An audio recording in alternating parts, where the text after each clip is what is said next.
దేవుని బిడ్డలారా, క్రీస్తు నామములో మీ అందరికీ ప్రేమతో వందనాలు తెలియజేస్తున్నాను. దేవుడు మనకు అనుగ్రహించిన ఈ సమయంలో దేవుడు మాటలు కొద్దిసేపు మనం ఆలోచించాలి. ఈ ఉదయకాలం ముందు మనం నేర్చుకోబోతున్న పాఠము మానవ జన్మ రహస్యము అనేటువంటి పాఠాన్ని మనం నేర్చుకుంటున్నాం. మానవ జన్మ రహస్యము లేదా మానవ జన్మ పరమార్థము ఏమిటి అనేటువంటి విషయాన్ని నేర్చుకుంటాం. గత వారము ఈ వాక్యాల గురించి కాస్త మీకు గుర్తు చేశాను. ప్రస్తుతము మన భారతదేశ జనాభా ఎన్ని కోట్లు అన్నారు? 140 కోట్లు.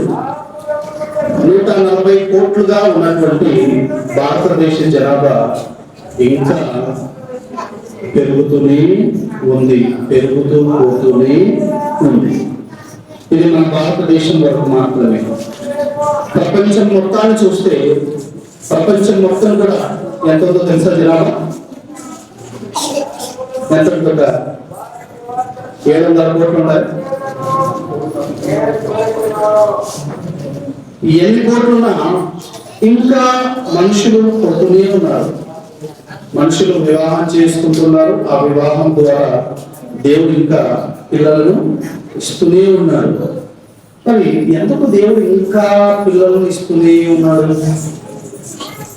అసలు మానవ జన్మ వెనక పరమార్థము ఏమైంది? 140 కోట్లుగా ఉన్నటువంటి భారతదేశ జనాభా అక్కడికి ఆగిపోవచ్చుగా, అక్కడికి ఆగిపోవట్లేదు, కానీ ఇంకా పెరుగుతూనే ఉంది. అంటే ఒక కార్యము ఆగకుండా కొనసాగుతూ జరుగుతుందంటే దాని వెనక ఏదో ఒక పరమార్థము ఉంది. ఆ పరమార్థం అనేది లేకపోతే గనక, దాని వెనక ఒక బలమైనటువంటి కారణం లేకపోతే గనక ఈ జనాభా అనేది, మనుషులు అనేది పెరుగుతూ పోతూ పోరు. మరి ఎందుకు ఇంత 140 కోట్ల జనాభాగా ఉన్నటువంటి మనం ఇంకా ఎందుకు విస్తరిస్తూనే ఉన్నాము? దీని వెనక ఏ గొప్ప ఆలోచన అయినా ఉందా? ఇవన్నిటిని కూడా మనం ఇప్పుడు ఆలోచించాలి. యెషయా గ్రంథము 44వ అధ్యాయము 6-7 వచనాలు. యెషయా గ్రంథము 44వ అధ్యాయము 6-7 వచనాలు చదువుకుందాం. ఇశ్రాయేలు రాజైన యెహోవా, వారి విమోచకుడైన సైన్యముల అధిపతి యెహోవా ఇలా సెలవిస్తున్నాడు, నేను మొదటి వాడును కడపటి వాడును, నేను తప్ప ఏ దేవుడును లేడు. ఆదిలోనున్న జనమును నియమించినది మొదలుకొని నేను తెలియజేసి వచ్చినట్లు తెలియజేయగల వాడెవడు? అట్టి వాడెవడైనా ఉండిన ఎడల నాకు తెలియజేయవలెను, ఆ సంగతి నాకు ప్రచురింపవలెను. అట్టి వారు భవిష్య దృశ్యమును రాబో సంగతులను తెలియజేవారే ఉండవలెను. చదవబడినటువంటి 6-7 వచనాలలో ఇశ్రాయేలీయుల రాజైన యెహోవా సెలవిస్తున్నాడు, నేను మొదటి వాడను కడపటి వాడను. ఈ ప్రపంచానికి, ఈ సర్వ సృష్టికి మూలము దేవుడు. ఆయనే మొదలు, ఆయనే చివర. ఆయనే సృష్టికర్త, ఆయనే లయకర్త. సృష్టికర్త ఆయనే, లయకర్త కూడా ఆయనే. కాబట్టి ఇశ్రాయేలు రాజైన యెహోవా, నేను మొదటి వాడను కడపటి వాడను కూడా నేనే. నేను అంటున్న దేవుడు, నేను తప్ప వేరొక దేవుడు లేడు అంటూ 7వ వచనంలో అంటున్నాడు. ఆదిలోనున్న జనమును నియమించినది మొదలుకొని, ఆదిలో నేను ఏం చేశాను? జనమును నియమించినది మొదలుకొని నేను తెలియజేయచ్చు వచ్చినట్లు తెలియజేయగలవాడు ఎవడు? ఆదిలోనున్న జనము నియమింపబడింది. ఎవరా జనము అంటే మనకందరికీ తెలుసు, Adam and Eve. Adam and Eve. Adam and Eve. ఆదాము మరియు హవ్వలు. ఆదాము మరియు హవ్వలు. ఇలా దేవుడు ఆదిలో జనమును నియమించి వారిని గురించి ఏం చేశారంట? తెలియజేయచ్చు వచ్చాను. నేను తెలియజేశాను. ఆ జనమును గురించి నేను ఏం చేశాను? తెలియజేశాను. అలా తెలియజేయగలవాడు ఎవడు? అలా తెలియజేయగలవాడు ఎవడు? మరి దేవుడు నేను తెలియజేశాను అంటున్నాడు. మరి దేవుడు తెలియజేస్తూ ఉన్నప్పుడు మానవులుగా మనం ఏం చేయాలి? ఆ విషయాన్ని ఖచ్చితంగా తెలుసుకోవాలి. ఆ విషయాన్ని ఏం చేయాలి? ఖచ్చితంగా తెలుసుకోవాలి. దేవుడు తెలియజేస్తున్నాడు, మానవులు తెలుసుకోవాలి. మనం తెలుసుకుంటున్నామా? అసలు మానవులుగా పుట్టినటువంటి మన జన్మ ఈ భూమి మీద ఎందుకు అనే విషయాన్ని ఆలోచిస్తున్నామా? దేవుడు ఈ మానవ జన్మలో మనకు 3 దశలు ఇచ్చాడు. ఈ మానవ జన్మలో దేవుడు ఎన్ని దశలు ఇచ్చాడు? 3 దశలు ఇచ్చాడు. నెంబర్ 1 బాల్య దశలు ఇచ్చాడు. నెంబర్ 2 యవ్వన దశలు ఇచ్చాడు. నెంబర్ 3 వృద్ధాప్య దశను ఇచ్చాడు. మానవ జన్మనిచ్చాడు. ఈ మానవ జన్మను 3 దశలుగా చేసి దేవుడు బాల్యాన్ని ఇస్తున్నాడు, యవ్వనాన్ని ఇస్తున్నాడు, వృద్ధాప్యాన్ని ఇస్తున్నాడు. ఎందుకు బాల్యము? ఎందుకు యవ్వనము? ఎందుకు వృద్ధాప్యము? దేవుడు మానవ జన్మ యొక్క పరమార్థాన్ని, రహస్యాన్ని ఏమైనా తెలియజేశారా? బాల్య దశను గురించి దేవుడు ఏం చెప్పాడు? యవ్వన దశను గురించి దేవుడు ఏం చెప్పాడు? వృద్ధాప్య దశను గురించి దేవుడు ఏం చెప్పాడు అని తర్వాత 2వ విషయాన్ని ఆలోచించేద్దాం. మరి ఎన్ని కోట్లున్నటువంటి జనాభా ఇంకా పెరుగుతూ పోతూ ఉంది అంటే దానికి గల కారణం ఏంటి అంటే కీర్తన గ్రంథంలో ఒక మాట ఉంది. ఆ మాట ఏంటో ఒకసారి చూద్దాము. 53వ కీర్తన 2వ వచనం. 53వ కీర్తన 2వ వచనాన్ని ఒకసారి చదువుకుందాము. వివేకము కలిగి చదవండి. దేవుని వెతుకువారు కలరేమో అని. వివేకము కలిగి దేవుని వెతుకువారు కలరేమో అని దేవుడు ఆకాశం నుండి చూచి నరులను పరిశీలించెను. దేవుడు ఆకాశము నుండి చూచి నరులను పరిశీలించెను. మానవ జన్మ ఎందుకట? మానవ జన్మ ఎందుకట? వివేకము కలిగి దేవుని వెతుకువారు కలరేమో అని. వివేకము కలిగి దేవుని వెతుకువారు కలరేమో అని దేవుడు ఆకాశము నుండి ఏం చేస్తున్నట్ల? నరులను పరిశీలించుచున్నాడు. ఈ భూమి మీద మానవ జన్మ ఎందుకు అంటే దేవుణ్ణి వెదకి కనుగొనడానికి. ఈ భూమి మీద మానవ జన్మ ఎందుకు అంటే దేవుణ్ణి వెదకి కనుగొనడానికి. అంతే. మనం అనుకుంటున్నాము ఈ భూమి మీద పుట్టాం కాబట్టి తినాలి, త్రాగాలి, సుఖించాలి, ఆనందించాలి, కంటికి కనపడిన ప్రతిదాన్ని ఆనందించాలి, అనుభవించాలి, ప్రతిదాన్ని అనుభవించాలి, ప్రతిదాన్ని అని మనం అనుకుంటున్నాము. కానీ దేవుడు అంటున్నాడు, వివేకము కలిగి దేవుని వెదకువారు కలరేమో కలరేమో. చెప్పాను కదా, ఇంకా పిల్లలు పుడుతున్నారు అంటే ఏంటి కారణం తెలుసా? ఈ పుట్టిన పిల్లవాడైనా నా కోసము బ్రతుకుతాడేమో అని దేవుడు పిల్లలు ఇస్తున్నారు. పుట్టిన వీడైనా నా కొరకు బ్రతుకుతాడేమో, నన్ను బ్రతుకుతాడేమో, నన్ను కనుగొంటాడేమో, నా మార్గంలో బ్రతకడానికి ఇష్టపడతాడేమో అని దేవుడు ఇంకా ఆశతో ఎదురు చూస్తూనే ఉన్నాడు. అందుకే మనకు పిల్లలు పుడుతున్నారు. చూడండి, మన సంతోషం కొరకు కాదు పిల్లలు పుట్టి, మన ఆనందం కొరకు కాదు పిల్లలు పుడుతున్నది. మనం ఆడి పాడి వారితో సమయాన్ని కదా టైం పాస్ చేసుకోవడానికి కాదు దేవుడు పిల్లలు ఇస్తూ ఉంది. ప్రతి తరంలో కూడా, ప్రతి జనరేషన్ లో కూడా దేవుడు ఆకాశం నుండి తొంగి చూస్తూనే ఉన్నాడు. ఒకసారి నోవహు కాలంలో అలాగే దేవుడు ఏం చేశారు? ఆకాశం నుండి అలాగా తొంగి చూస్తే అందరినీ చూశాడు. ఇలా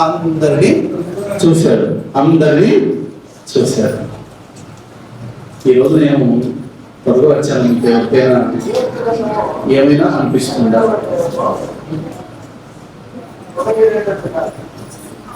త్వరగా వచ్చాను కదా, ఎందుకు త్వరగా వచ్చాను తెలుసా? ఎవరెవరు ఏ సమయానికి వస్తున్నారో తెలుసుకోవాలి. ఎందుకంటే నేను ఇంకా స్నానానికి వెళ్ళకముందే ఫోన్, అన్నా వస్తున్నావా త్వరగా, సౌత మార్కెట్ నుండి ఫోన్, క్లాస్ నుండి ఫోన్, ఉండరా స్నానం చేయాలి లేట్ అవుతుంది ఉండు అని ఫోన్ పెట్టేసి మళ్ళీ ఫోన్ స్నానం అయిపోయే లోపు ఇంకో ఫోన్ వస్తారు. అన్న ఎక్కడ వస్తున్నావు, అన్న ఎక్కడ వస్తున్నావు, చూద్దాం ఎన్నిసార్లు ఫోన్ చేస్తున్నారు ఒకసారి చూద్దాం. ఎవరెవరు ఏ సమయానికి వస్తున్నారు ఎందుకు చెప్తున్నాను అంటే, for every institution, for the development of any institution, the primary need is discipline. ఖచ్చితంగా కావాల్సింది ఏంటి? క్రమశిక్షణ. క్రమశిక్షణ లేకపోతే ఏ సంస్థ కూడా నిలవదు. మన కుటుంబము, we are a family, we are an institution, మన ఒక సంస్థ కదా. కాబట్టి we need discipline. మనకు కూడా క్రమశిక్షణ అవసరం. క్రమశిక్షణ లేకపోతే మేము యాజ్ ఎ టీచర్స్ ఇన్ స్కూల్లో నేను చెప్పేది కూడా అదే, నువ్వు చదవకపోయినా పర్లేదు, but be discipline, be a good student కదా. వాడు చదవడానికి పనికి రాకపోవచ్చేమో, కానీ సమాజంలోకి వెళ్ళిన తర్వాత ఆ డిసిప్లిన్ అనేది సమాజానికి సేవ చేయడానికి పనికొస్తుంది. మన చదువు ఎంతవరకు పనికొస్తుందో మనకు తెలియదు, కానీ మన క్రమశిక్షణ అనేది మన సమాజానికి సేవ చేయడానికి ఎంతగానో ఉపయోగపడుతుంది. సో ఆల్ ది యూత్ జాగ్రత్తగా ఈ విషయాన్ని మనసులో పెట్టుకోండి. We are the pillars of the nation. ఈ దేశానికి యవనస్తులే బలం. సంఘానికైనా దేశానికైనా యవనస్తులే బలం. కాబట్టి మనం డిసిప్లిన్ గా ఉండాలి, క్రమశిక్షణగా మనం ఉండాలి. ఈ సమయం ఉంటే ఈ సమయము, ఆ సమయం ఉంటే ఆ సమయం. డిసిప్లిన్ గా మనం లేకపోతే ఎలా? కరెక్ట్ విషయాలు ఒకసారి గుర్తుంచుకొని మనం ఈ సమయం అనుకున్నప్పుడు ఏదేమైనా పర్లేదు ఆ సమయానికి రావాలి. ఆ విషయాన్ని గుర్తుంచుకొని నేను గమనిస్తూనే ఉన్నాను. పాటల మధ్యలో వస్తున్నారు, పాటలు అయిన తర్వాత వస్తున్నారు. ఇది సమంజసం కాదు, ఇది కరెక్ట్ కాదు. ఆ విషయాన్ని బాగా గుర్తుంచుకోండి. చెప్పారు కదా, చదువు తర్వాత ఫస్ట్ పిల్లవాడికి ఏం కావాలి? క్రమశిక్షణ కావాలి. వాడు కరెక్ట్ టైంకి స్కూల్కి రావాలి, వాడు స్కూల్ డ్రెస్ వేసుకొని రావాలి. That uniform also should be neat. ఆ యూనిఫామ్ కూడా ఎలా ఉండాలి? నీట్గా ఉండాలి. He should go properly, చక్కగా తలపూకొని ఉండాలి కదా. ఇవన్నీ చూస్తాం మేము ప్రతిరోజు. Nails, we observe nails. ప్రతిరోజు రోడ్లు పరిశీలిస్తాము. Everyday we inquire about bath. స్నానం గురించి కూడా అడుగుతాం. స్నానం చేసి వచ్చావా? నిన్న వేసుకొచ్చింది ఏదో వేసుకొచ్చావా? గోర్లన్నీ చేసుకున్నావా? అన్నం తినే ముందు చక్కగా సోపుతో చేతులు కడుక్కోవాలి. ఇవన్నీ చెప్తుంటాం అన్నమాట. దయచేసి ఈ విషయాన్ని గమనించండి. ప్రేమతో వీటన్నిటిని మీరు స్వీకరించాలి అని మనం. రైట్, ఎక్కడున్నా ఎక్కడున్నా పరదేశా. వివేకము కలిగి దేవుని వెదకువారు కలరేమో అని దేవుడు ఆకాశం నుండి తొంగి చూస్తున్నాడు. పుడుతున్న ప్రతి పిల్లవాడి విషయంలో కూడా దేవుడు ఇదే ఆశ కలిగి ఉన్నాడు. ఈ భూమి మీదకి వస్తున్న ప్రతి పుట్టుక వెనుక, ఈ భూమి మీదకి వస్తున్నటువంటి ప్రతి జన్మ వెనుక కూడా దేవుని యొక్క ఆలోచన అదే, నన్ను వెతికే వారు ఉన్నారా లేరా. ఒకసారి అపోస్తుల కార్యాల గ్రంథం 17వ అధ్యాయం, అపోస్తుల కార్యాల గ్రంథము 17వ అధ్యాయంలో ఉన్నటువంటి మాట ఒకసారి చదువుకుందాము. 17వ అధ్యాయము 26-27 వచనము. 26-27 వచనము. మరియు యావత్ భూమి మీద కాపురం ఉండుటకు ఆయన ఒకరి నుండి ప్రతి జాతి మనుష్యులను సృష్టించి వారు ఒకవేళ దేవునిని తడవులాడి కనుగొందురేమో అని తనను వెదకు నిమిత్తము నిర్ణయ కాలములను వారి నివాస స్థలము యొక్క పొలిమేరలను ఏర్పరచెను. ఆయన మనలో ఎవరికి దూరముగా ఉండేవాడు కాదు. మరియు యావత్ భూమి మీద కాపురం ఉండుటకు ఆయన ఒకరి నుండి ప్రతి జాతి మనుషులు సృష్టించాడు. We are from one DNA. మనమందరం కూడా ఒకే జన్యువు నుండి పుట్టాము. ఈ భూ ప్రపంచం మీద ఉన్న ప్రతి మనిషి యొక్క DNA కూడా ఒక్కటే, అది ఒకరి నుంచే వచ్చింది అని మనకు సైన్స్ చెబుతుంది. ఆయన ఒకరి నుండి ప్రతి జాతి మనుషులను సృష్టించి మనుషులను సృష్టిస్తూ ఏమనుకుంటున్నాడు దేవుడు, వారు ఒకవేళ దేవుడిని తడవులాడి కనుగొందురేమో అని. వారు ఒకవేళ దేవుడిని తడవులాడి కనుగొందురేమో అని. కనుగొందురేమో అని చెప్పడం వేరు, తడవులాడి కనుగొనడం. తడవులాడి కనుగొనడము అంటే పిల్లవాడు, చిన్న పిల్లవాడు తన బాలు చీకట్లో పడిపోయి ఉంటుంది. వాడు ఆ బాధ దొరికే వరకు కూడా ఎవరి మాట వినడు. నీకు ఇంకో బాధ తెచ్చిస్తాను దేవుడు, నాకు అదే బాధే కావాలి అని దానికోసము వెతుకుతూనే ఉంటాడు.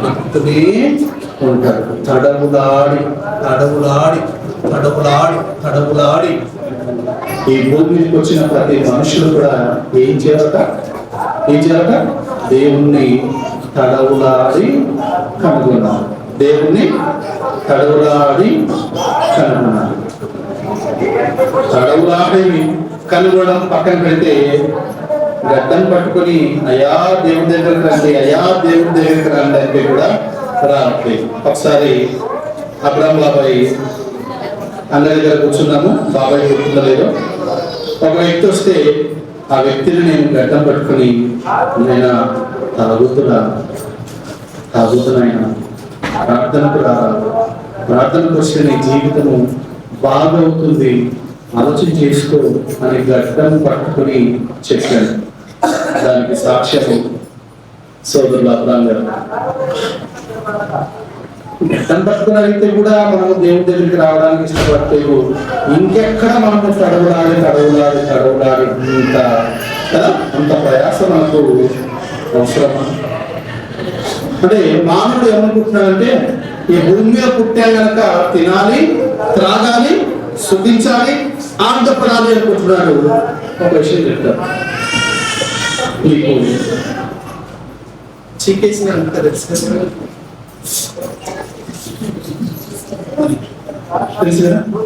నేను బాగా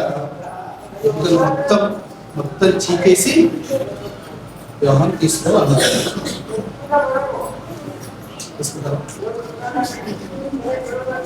పక్కన పెట్టి దాన్ని ముట్టుకోవడానికి కూడా ఇష్టపడతాం. మనం కూడా దేవుడు ఈ జన్మనిస్తే, మనం కూడా దేవుడు ఈ దేహాన్ని మనకిస్తే, ఈ దేహాన్ని చెడు అలవాట్లతో, చెడు ఆలోచనలతో, చెడు సహవాసాలతో ఈ దేహాన్ని ఏం చేస్తుందో తెలుసా, పీల్చి పిప్పి చేసి చీకేసి అంత చీకిపోయిన తర్వాత, దేవా తీసుకోదేవా అంటారు. ఇప్పుడు తీసుకో దేవా. బాల్యకాలంలో దేవుని యొద్దకు రావు, యవన ప్రాయంలో అసలు దేవుని యొద్దకు రావు, నడి ప్రాయంలో దేవుని యొద్దకు రావు, చివరగా when you are in bedridden, ఎప్పుడైతే బెడ్ మీద పడతావో అప్పుడు దేవుడు ఆలోగా నీ దేహం అంతా ఏమైపోతుంది, చీకిపోతుంది. మరి నేను చీకిపోయిన ఎంత మీకు ఇస్తే మీరు తీసుకుంటారా? దేవుడు కూడా అలాగేగా, అంత దేహం అంతా చీకిపోయిన తర్వాత అప్పుడు దేవా నాకు బుద్ధి వచ్చింది నాయన, ఇప్పుడు వస్తా తండ్రి అంట. నువ్వు వస్తారా వెళ్ళిపోతలే అంటాడు దేవుడు. అదే బాల్యకాలంలో యవన కాలంలో అయితే దేవుడు తన చేతులను చాపి you are always mostly welcome my dear son రా అంటాడు. అంత చీకిపోయిన తర్వాత దేవుడికి ఇచ్చిన ఒకటి, ఇవ్వకపోయినా ఒకటే. కాబట్టి ఒకవేళ దేవుని తడువులాడి కనుగొందురేమో అని దేవుడు కొన్ని పొలిమేరలను ఏర్పాటు చేశాడట, కొన్ని సరిహద్దులను ఏర్పాటు చేశాడట. వేటిని చూసైనా అరే సూర్యుడు అంత కంటిన్యూస్ గా ఎలా మండుతున్నాడు కదా. మరి ఇక్కడ ఉన్నటువంటి ఆక్సిజన్ లెవెల్స్ వేరు, హిమాలయ పర్వతాల మీదకి వెళ్తే అక్కడ ఉన్నటువంటి ఆక్సిజన్ లెవెల్స్ వేరు, తగ్గిపోతుంది. మరి సూర్యుల్లో ఉండేటువంటి ఆ మంట, ఆ వేడి ఎందుకు తగ్గట్లేదు కదా? ఎందుకు తగ్గట్లేదు? నేను 4,000 పెట్టి ఫాస్ట్ ట్రాక్ వాచ్ కొనుక్కున్నాను. 4,000 పెట్టి 3 సంవత్సరాల కింద ఈరోజు పెట్టుకుందామని చూస్తే ఆగిపోయింది. అని ఇదేంటా ఫాస్ట్ ట్రాక్ వాచ్ తక్కువ అంటే ఖచ్చితంగా 5 సంవత్సరాలైనా రావాలి, ఇదేంటో ఆగిపోయింది అని వేరే వాచ్ పెట్టుకోవచ్చు. ఆగిపోయింది. కానీ సూర్యుడు మాత్రం ఆగట్లేదు.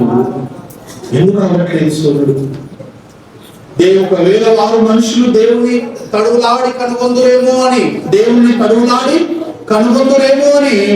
ఆయన కొన్ని సరిహద్దులను, కొన్ని ఎల్లలను, కొన్ని బౌండరీస్ దేవుడు ఏర్పాటు చేసి ఇవి చూసైనా మానవుడు నా ఎక్కడికి వస్తాడేమో, వివేకం కలిగి నన్ను వెతుకుతాడేమో అని దేవుడు కోరుకుంటున్నాడు. అలా కోరుకున్నాడు కాబట్టి ఆనాడు నోవహు జీవితంలో ఆయన తొంగి చూస్తే నోవహు ఒక్క కుటుంబం మాత్రమే నీతిగా బ్రతుకుతుంది. ఇక నోవహు కాలంలో ఉంటే మిగతా జనులందరూ ఏమైపోయారు? దేవుని దృష్టికి చెడిపోయారు. నోవహును చూశాడు. ఆనాడు చూసినటువంటి దేవుడు ఆకాశం నుండి ఈనాడు మనల్ని చూస్తూ ఉండడా?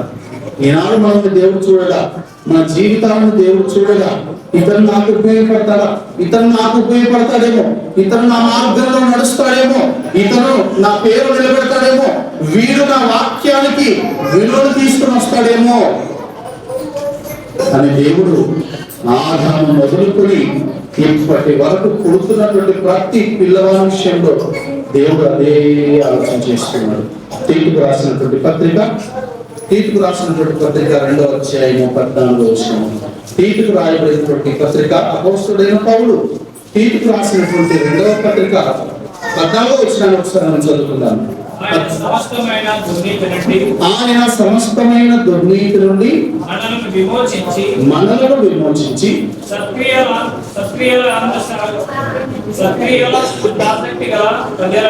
సత్క్రియల యందు ఆసక్తి గల ప్రజలను తన కోసరము పవిత్రపరచుకొని తన సొత్తుగా చేసుకున్నట్టు తను తానే మన కొరకు అర్పించుకొని. చదవని మార్చుకోండి. ఆయన సమస్తమైన దుర్నీతి నుండి మనల్ని విమోచించి సత్క్రియల యందు ఆసక్తి గల ప్రజలను, ఎవరి కోసం ఎదురు చూస్తున్నాడు దేవుడు? సత్క్రియల యందు ఆసక్తి గల ప్రజల కొరకు దేవుడు ఎదురు చూస్తున్నారు. ఇది మానవ జన్మ వెనక గల రహస్యం. సత్క్రియల యందు ఎవరికి ఆసక్తి ఉంది? నా మార్గం యందు ఎవరికి ఆసక్తి ఉంది?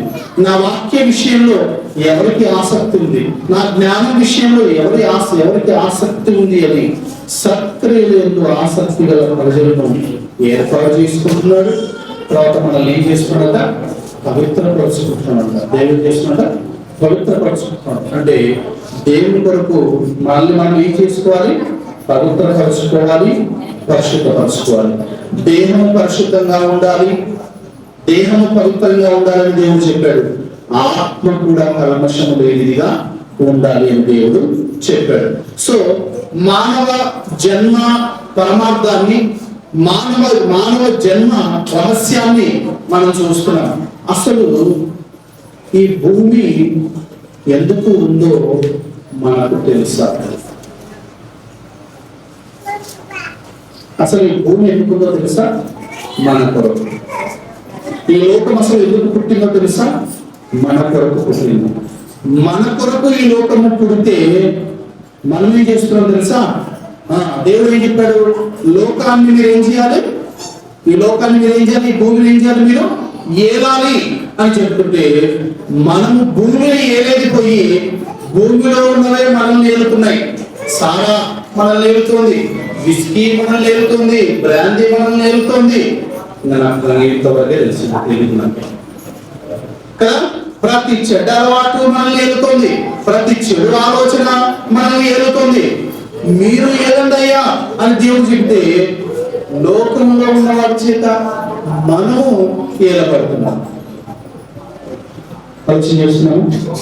కాబట్టి దేవుడు అంటున్నాడు, మీరు భూమిని నిందించండి, భూమిని ఏలండి.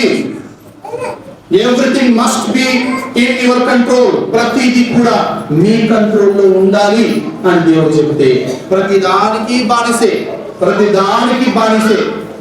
మానలేకపోతున్నాను. ఏం చేయలేకపోతున్నాను? మానలేకపోతున్నాను. చివరకు మనిషి గోర్లు కొరికేది కూడా మానలేకపోతున్నాడు. ఏమంటే మానలేకపోతున్నాను అంటే ప్రతి దానికి మానవుడు దాసుడైపోతున్నాడు. నేను యజమానివి అని దేవుడు చెప్తే మనమేమో ప్రతి దానికి ఏమైపోతున్నాము? దాసులం అయిపోతూ ఉన్నాము. కానీ దేవుడు అంటున్నాడు, అలా కాదు అయినా నువ్వు యజమానిగా ఉండాలి, నువ్వు ఏలికగా ఉండాలి. నువ్వు ఏలికగా ఉండి వివేకము కలిగి ఉండాలి. ఏం కలిగి ఉండాలి? వివేకము కలిగి ఉండాలి. నెక్స్ట్ ఏం చేయాలి? దేవుణ్ణి వెతకాలి. అలా దేవుణ్ణి వెతికేవారు ఉన్నారా అని దేవుడు ఆకాశం నుండి మనల్ని పరిశీలిస్తూనే ఉన్నాడు. నీకు పుట్టబోయే నీ విషయంలో దేవుడు అదే ఆశపడుతున్నాడు. నీకు పుట్టబోయే పిల్లల విషయంలో కూడా దేవుడు అదే ఆశపడతాడు. మరి దేవుని ఆశను ఆనాడు నెరవేర్చినటువంటి వాళ్ళు ఎవరు? దేవుడు ఆదామును పిలుచుకున్నాడు, దేవుడు కయ్యను హేబేలును పిలుచుకున్నాడు, దేవుడు నోవహు కాలంలో ఉన్న వాళ్ళందరినీ పిలుచుకున్నాడు, దేవుడు అబ్రహాము కాలంలో ఉన్న వాళ్ళందరినీ పిలుచుకున్నాడు. దేవుడు ప్రతి తరాన్ని కూడా ఆయన ఆకాశం నుండి పరిశీలిస్తూనే ఉన్నాడు. ఇతను నా కోసం బ్రతుకుతాడేమో, ఇతను నా కోసం బ్రతుకుతాడేమో, ఈమె నా కోసం బ్రతుకుతుందేమో, ఆమె నా కోసం బ్రతుకుతుందేమో అని దేవుడు ప్రతి రోజు మన విషయమై ఆశ కలిగే ఉన్నాడు. మీకా గ్రంథము 6వ అధ్యాయము 6 నుండి 7 వచ్చినాడు. మీకా గ్రంథము 6వ అధ్యాయము 6 నుండి 8 వచనాల్లో ఉన్నటువంటి విషయాన్ని ఏమి తీసుకొని వచ్చి నేను యెహోవాను దేవుని దర్శించును, ఏమి తీసుకొని వచ్చి ఆయనకు నేను సమర్పించదను. ఏడాది గొడ్డలనా, వేలాది పొట్టేలనా, వేలాది నదులంతా తైలమునా. అంటే మనం ఏం చేస్తామంటే ప్రార్థనకు సరిగ్గా రాగానే సంవత్సరానికి ఒకసారి ప్రార్థనకు వచ్చినప్పుడు దేవునికి అది ఇవ్వాలి, దేవునికి ఇది ఇవ్వాలి, దేవునికి ఇచ్చేయాలి, దేవునికి అది చేయాలి అని అనుకుంటూ ఉంటారు. ఎన్నో చేయాలి దేవుని కోసం అనుకుంటుంటాము. చివరిలో ఎన్నో వచ్చిన చూడ ఒకసారి లేదు చదవండి, 6 నుంచి చదవండి, త్వరగా 6 నుండి చదవండి. మీకా గ్రంథం. ఏమి తీసుకొని వచ్చి నేను యెహోవాను దర్శించును, ఏమి తీసుకొని వచ్చి మహోన్నతులైన దేవుని సన్నిధిని నమస్కారం చేతును, దహన బలులను ఏడాది దూడలను అర్పించి దర్శించిన, వేల కొలది పొట్టేలను వేలాది నదులంత విస్తార తైలము ఆయనకు సంతోషం కలుగజేయిన, నా అతిక్రమమునకై నా దేశగోత్రాన్ని నేను ఎత్తున, నా పాప పరిహారమునకై నా గర్భఫలమును నేను ఎత్తునా? మనుష్యుడా, ఏది ఉత్తమమో అది నీకు తెలియజేయబడి ఉన్నది. న్యాయముగా నడుచుకున్నటయు, కనికరమును ప్రేమించుటయు, దీన మనసు కలిగి నీ ఎదుట నీ దేవుని ఎదుట ప్రవర్తించుటయు, ఇదే కదా యెహోవాని నడుచుకున్నాడు. రైట్. ఇక్కడ దేవుడు అంటున్నాడు, దేవుడికి ఏమి ఇవ్వాలి, దేవుడికి ఏమి ఇవ్వాలి, దేవుడికి ఏమి ఇవ్వాలి అని ఆలోచిస్తున్నాడే కానీ మనిషి ఏం తప్పిపోతున్నాడట, మనిషిగా ఎలా బ్రతకాలో మర్చిపోతున్నాడట. డాడీ మనకు ఇంగ్లీష్లో ఒకటి చెప్పేవాడు, నేను చెప్పేవాడు, man can fly like a bird. మనిషి ఆకాశంలో ఏం చేయగలుగుతున్నాడు? పక్షిలాగా ఎగరగలుగుతున్నాడు. Man can swim in a water like a fish. మనిషి చేపలాగా నీటిలో ఎలా ఈదాలో తెలుసుకున్నాడు. But he doesn't know how to live on earth like a human. కానీ ఈ భూమి మీద మనిషిగా ఎలా బ్రతకాలో మాత్రం వాడికి తెలియట్లేదు. ఆకాశంలో పక్షిలా ఎలా ఎగరాలో తెలుసుకున్నాడు. చేపలాగా నీటిలో ఎలా వేగంగా వెళ్ళగలగాలో తెలుసుకున్నాడు. కానీ భూమి మీద ఒక మంచి మానవత్వం ఉన్నటువంటి మనిషిలాగా, ఇతరులకు సహాయపడేటువంటి వారిలాగా, దేవుడికి ఉపయోగపడేలాగా ఎలా బ్రతకాలో మాత్రము మనిషికి అర్థం కావట్లేదు. ఇంకా నేర్చుకోడు. ఏమి అది ఇవ్వాలి, ఇది ఇవ్వాలి అనుకుంటుంటే దేవుడు అంటున్నాడు, ఆయన మొదట నువ్వేం చేయాలి? మొదట ఏం చేయాలంటే మనము మొదట న్యాయంగా నడుచుకో. ఎలా నడుచుకో? న్యాయముగా నడుచుకుంటయు, కనికరమును ప్రేమించుటయు, దీన మనస్సు కలిగి నీ దేవుని ఎదుట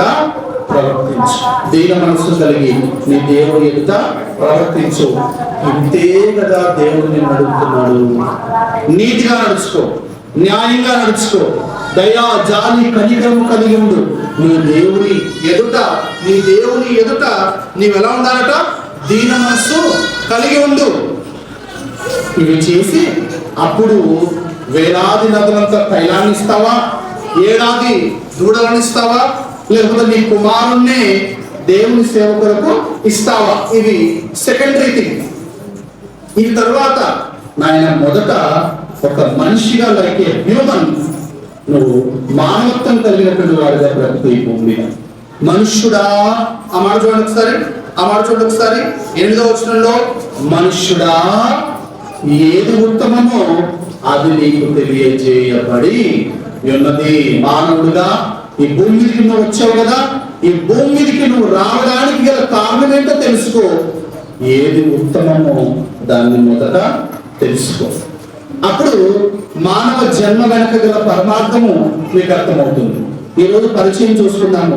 వచ్చే వారము మనము దేవుని సంపూర్ణమైనటువంటి వార్తల్లోకి వెళ్దాం. ఒకసారి అనాదిని గురించి ఆలోచిస్తూ అసలు ఈ భూమి మీదకి మానవుడు ఎందుకు వచ్చాడో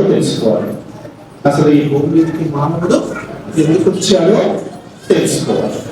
అనాది మీకు ఒకసారి చెప్పాను. అనాదిలో దేవుడు మాత్రమే ఉన్నాడు. అది నిత్యత్వము అంటారు. దాన్ని ఏమంటారు? నిత్యత్వము అంటారు. ఎవర్ లాస్టింగ్ లైఫ్ అంటారు దాన్ని. నిత్యము ఉన్నటువంటి ఆ లోకంలో దేవుడు ఒక్కడే ఉన్నటువంటి దేవుడు ఆ తర్వాత తన పరిచర్య నిమిత్తము పరలోకంలో ఎవరిని ఏర్పాటు చేసుకున్నాడంటే దేవదూతలను ఏర్పాటు చేసుకున్నారు. ఆ దేవదూతలలో కూడా కొన్ని ప్రధానమైనటువంటి దేవదూతలను ఆయన ఏర్పాటు చేసుకున్నాడు. ఆ దేవదూతలు ఏంటి అనేది మనం తర్వాత చూసుకుందాం. ఎలాంటి దూతలను దేవుడు ఏర్పాటు చేసుకున్నారు?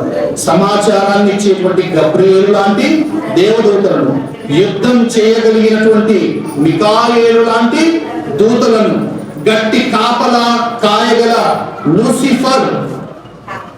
ఎవరనుకుంటున్నారు? సాతాను ఒకప్పుడు దేవుని దూతగా ఉండేవాడు. లూసిఫర్ లాంటి గట్టి కాపలా కాసేటువంటి కెరూబులలో ఒకడే సాతాను. ఇలా దేవుడు రకరకాలైనటువంటి దేవదూతలను తన పరిచర్య కొరకు ఏర్పాటు చేసుకొని పరలోకంలో ఆయన తన రాజ్యాన్ని కొనసాగిస్తున్నాడు. దేవుడు తన రాజ్యాన్ని కొనసాగిస్తున్నాడు. అలా పరలోకంలో దేవుడు తన రాజ్యాన్ని కొనసాగిస్తూ ఉన్నందుకే ప్రభు అయిన యేసుక్రీస్తు మత్తయి సువార్తలో ఒక ప్రార్థన చేశారు. ఎవరు ప్రార్థన చేశారు? పరలోకమందున్న మా తండ్రి, నీ నామము మహిమపరచబడును గాక, నీ రాజ్యము మాకు వచ్చును గాక, పరలోకమందు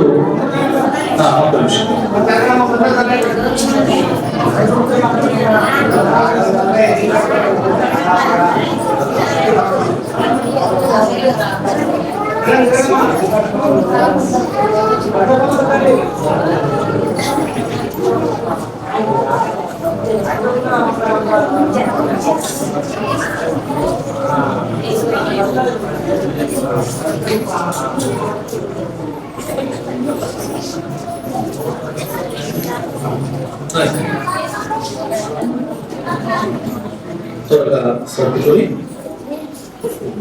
నిశ్శబ్దంగా ఉంటే ఇక 5 నిమిషాలలో దేవుని వాక్యాన్ని మనం ముగించుకుందాం. ఇంకా ఇప్పుడు పరిచయం మాత్రమే అయింది. పరిచయం తర్వాత మిగతా వాక్యము దేవుని చిత్తమైతే మరుసటి వారము మనం నేర్చుకుందాం. ఇప్పుడు మనం ఒక 5 నిమిషాలలో అనాదిలో ఏం జరిగిందనేది ఆలోచన చేసుకున్నాము. పరలోకంలో దేవుడు రాజ్యాన్ని కొనసాగిస్తున్నాడు. దేవదూతలతో ప్రధాన దూతలతో దూతల్లో శరాపులు ఉన్నారు, దూతలలో కెరూబులు ఉన్నారు, దూతలలో సమాచారాన్ని ఇచ్చే దూతలున్నారు, దూతలలో యుద్ధం చేసేటువంటి దూతలు ఉన్నారు. ఇలా 4-5 రకాలుగా దేవదూతలు ఉన్నారు. ఇలా దేవుడు దేవదూతలను తన కోసం సృష్టించుకొని పరలోకంలో తన రాజ్యాన్ని కొనసాగిస్తున్నాడు. అందుకే ఇలా చెప్పారు కదా, యేసుక్రీస్తు వారు ప్రార్థన చేశారు. ఏమని ప్రార్థన చేశారు? పరలోకమందు నీ చిత్తము నెరవేర్చినట్లు భూమి మీదను నెరవేరును గాక. అంటే పరలోకంలో ఆయన ఆలోచన, ఆయన చిత్తము కొనసాగుతోంది. అదే చిత్తము, అదే ఆలోచన ఎక్కడ కొనసాగాలి? భూమి మీద కొనసాగాలని యేసుక్రీస్తు ప్రార్థన చేశారు కదా. అదే ఆలోచననే దేవుడు ఆదిలో చేసి, ఈ దేవదూతలు మనస్సాక్షి కలిగినటువంటి వారు కాదు, స్వాతంత్ర్యము కలిగినటువంటి వారు కాదు. నేను ఇక్కడ నేర్చుకోవచ్చు, లేకపోతే ప్రస్తుతం కానీ దిగి కూడా వెళ్ళిపోవచ్చు. ఆ స్వాతంత్రం మనకు ఉంది, ఉందా లేదా? ఉంది కదా. 11:30కు 11:35 11:40కి రాగలను, 11:15 కూడా రాగలను. ఎందుకంటే that will we have, God gave us a freedom will. మనకు దేవుడు స్వేచ్ఛాయుతమైనటువంటి విల్ అంటారు దాన్ని తెలుగులో ఏమంటారు నాకు తెలియదు, కానీ దాన్ని ఇచ్చాడు దేవుడు మనకు.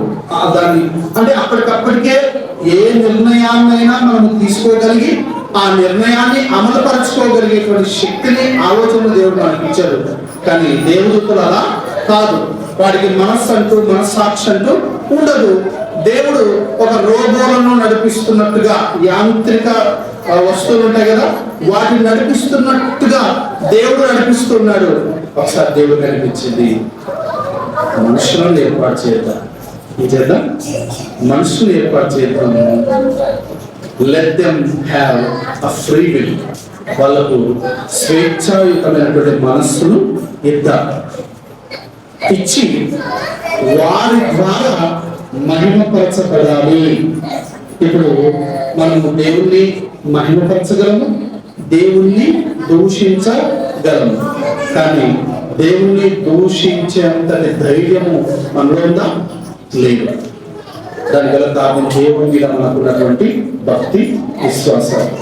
ఇలా మన చిత్తాన్ని, మన మనస్సును మనం ఉపయోగించుకోకుండా దేవుని కొరకు దాన్ని ఉపయోగించుకోవాలి అనేది దేవుని యొక్క చిత్తం. అందుకే పరలోకమందు నీ చిత్తము నెరవేర్చున్నట్టు భూమి మీద మనుషులలో కూడా నీ చిత్తము నెరవేర్చబడాలి అనేటువంటి ఆలోచనతో దేవుడు మానవుని చేద్దాము, మనిషిని చేద్దాం, మానవాళిని చేద్దాం, వారిని స్వతంత్రంగా ఉంచుదాం. పండు తినడానికి వెళ్ళినా ఏం చేయకూడదు, దేవుడు చేయి పట్టుకొని ఆపకూడదు, తినేసి. కానీ నువ్వు చేసిన ప్రతి దానికి ఏముంటుంది, ప్రతిఫలము ఉంటుంది అని చెప్పాడు. చేసుకో, ఏం చేస్తావో, నీ జీవితాన్ని ఎలా నడుపుకుంటావో నడుపుకో, కానీ ప్రతి దానికి కూడా ఒక ప్రతిఫలం అనేది ఉంటుంది అని చెప్పాడు. ఇలా దేవుడు ఆలోచించి మనిషిని భూమి మీదకి రప్పించాలి అనుకున్నాడు. మరి మానవుడు బ్రతకాలి అంటే మానవుడికి ఒక వాతావరణము అవసరం, ఒక సృష్టి అవసరం, ఒక యూనివర్స్ అనేది అవసరం. ఆ యూనివర్స్ లోనే ఈ శరీరము అనేది బ్రతకగలుగుతుంది, లేకపోతే బ్రతకలేదు. కాబట్టి దేవుడు ఈ సమస్త సృష్టినంతటిని చేశాడు, భూమిని చేశాడు. భూమిని మనకు నివాసయోగ్యంగా చేసి నాయన ఒక 900 ఏళ్ళు, ఒక 1000 ఏళ్ళు బ్రతకండి రా అని పంపించాడు.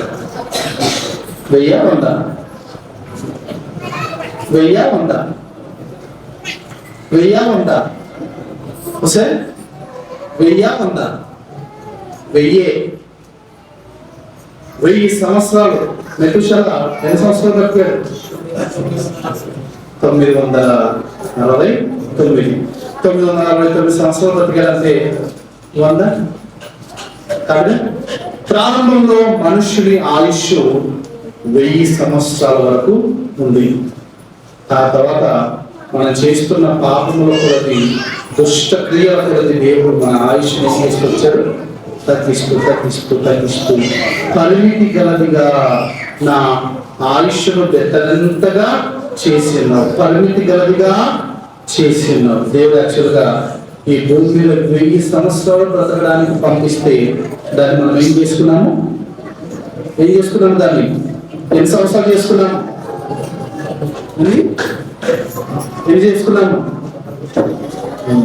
నాకు అవసరం అవసరం చెప్పట్లేదు, నేను నాకు 100 చెప్తారేమో అని ఎదురు చూస్తున్నాను. 100 కాదు నాయన, 60-70 కదా, 60-70 చేసుకున్నాము. ఈ 60-70 కూడా 40-50 చేసుకోవాలి. ఇలా మనము భూమి మీదకి వచ్చాం. దేవుని కొరకు బ్రతకడానికి ఈ భూమి మీదకి వచ్చాం. దేవుని కొరకు బ్రతకడానికి కోసమే మనము ఈ భూమి మీదకి వచ్చాం. అందుకే దేవుడు మనల్ని ఈ భూమి మీదకి తీసుకుని వచ్చాడు. నువ్వు అనుకుంటున్నట్టుగా భూమి మీద పిజ్జాలు ఉన్నాయి, బర్గర్లు ఉన్నాయి కదా, చికెన్ బిర్యానీలు ఉన్నాయి, మటన్ బిర్యానీలు ఉన్నాయి కదా. వాటి పేరు నాకు తెలియదు మైషో.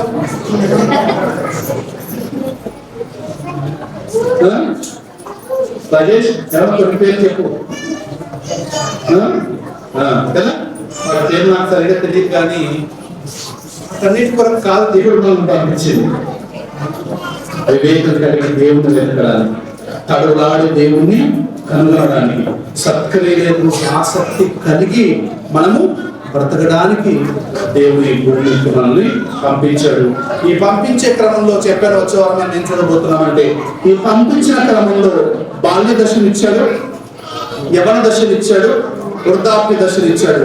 బాల్య దశలో దేవుడు ఏం కోరుకుంటున్నాడు, యవన దశలో దేవుడు ఏం కోరుకుంటున్నాడు, వృద్ధాప్య దశలో దేవుడు ఏం కోరుకుంటున్నాడు.